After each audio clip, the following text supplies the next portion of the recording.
Iran Israel সংঘর্ষে তীব্র উত্তেজনা, ইয়েমেনের হুতিদের ভয়াবহ হামলা, ইসরায়েলের গলা চেপে ধরেছে হুতি যোদ্ধারা। ইরানের মিত্রবাহিনী আবারও শোরগোল ফেলেছে মধ্যপ্রাচ্যে, একে একে ঘটনা ঘুরে দাঁড়াচ্ছে। ইসরায়েলের জন্য এক রহস্যময় বিপদ ঘণ্টা, তেল আবিবের আকাশে সাইরেনের ভয়াবহ শব্দ। তেল আবিবের নিরাপত্তা বাহিনী বরাবর হুঁশিয়ারি দিয়েছে, প্রস্তুত থাকুন, কিছু ঘটতে চলেছে। ভোরের আলো ফোটার আগে মধ্য ইসরায়েল আবারও শিকার হলো এক ভয়ানক হামলা। ইয়েমেনের হুতি বিদ্রোহীরা ছুড়েছে ভয়াবহ এক ব্যালিস্টিক ক্ষেপণাস্ত্র।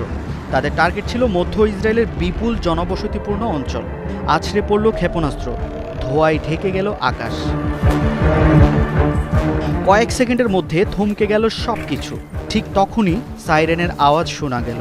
কিন্তু কি ঘটল এরপর? ঘরবাড়ির মধ্যে ভয়ে অস্থির হাজারো ইসরায়েলি নাগরিক। তাদের মধ্যে অস্থিরতা, কেউ আশ্রয় নিচ্ছেন বোমা আশ্রয় কেন্দ্রে, কেউ আবার নিরাপত্তার জন্য বিমানবন্দরেও ছুটে গিয়েছেন। তবে একটি প্রশ্ন রয়েই যায়, ক্ষেপণাস্ত্রটি কি ইসরায়েলে আঘাত হেনেছে নাকি আকাশেই ধ্বংস হয়ে গেছে? ইসরায়েলি সামরিক বাহিনী দাবি করেছে তাদের ক্ষেপণাস্ত্র প্রতিরক্ষা ব্যবস্থা আয়রন ডোম ঠিকই সেগুলোকে প্রতিরোধ করেছে। আইডিএফ জানিয়েছে মধ্য ইসরায়েল জুড়ে সতর্কতা শোনা গিয়েছিল এবং রাতের মধ্যে লক্ষ লক্ষ লোককে বোমা আশ্রয় কেন্দ্রে যেতে বলা হয়েছে। ইসরায়েলের আকাশসীমার বাইরে ক্ষেপণাস্ত্রটি আটকানো হয়, কিন্তু ধ্বংসাবশেষ পড়ে যেতে পারে এমন ভয় থেকে অ্যালার্ম চালু করা হয়। ম্যাগেন ডেভিড অ্যাডম অ্যাম্বুলেন্স সার্ভিস বলেছে 18 জন মানুষ বোমা আশ্রয় কেন্দ্রে যাওয়ার সময় হালকাভাবে আহত হয়েছে এবং 2 জন গুরুতর উদ্বেগজনক আক্রমণের শিকার হয়েছে। ইয়েমেনের হুতিরা কি এখন সত্যি আধুনিক প্রযুক্তি অর্জন করেছে? তারা ইরানের সাথে এক অভূতপূর্ণ শক্তির জোট গঠন করেছে।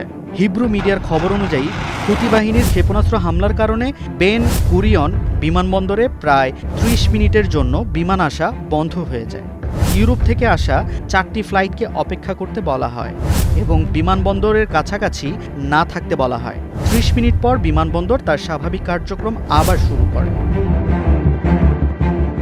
ইরানের মিত্র হিসেবে ইয়েমেনের এই শক্তি এখন আর উপেক্ষা করা সম্ভব নয়। 26 ডিসেম্বর ইসরায়েলি সেনারা ইয়েমেনের রাজধানী সানায় এক দুঃসাহসিক হামলা চালায়। এতে সানা আন্তর্জাতিক বিমানবন্দর, হোদেইদাহ, সালিফ এবং অন্যান্য সমুদ্র বন্দরগুলোকে আঘাত করা হয়।